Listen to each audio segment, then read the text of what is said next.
Hello and welcome from Mexico City, where the teams are getting ready for today's practice session here at the Autodromo Hermanos Rodriguez.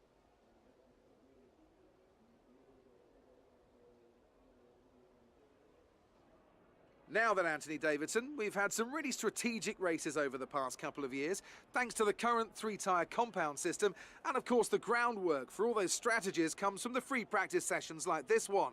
So what do you think of the current tyre regulations? Well, they've created some, I wouldn't say exciting necessarily, but certainly interesting races. There have been a lot more questions around, like how long can someone stay out on this set, or will they have the pace to catch another car if they suddenly bolted on a set of ultra softs, things like that. When everything comes together, we end up with multiple cars nose to tail on different tyres, all fighting for track position. So on the whole, it's definitely been a positive step, I feel, for the sport.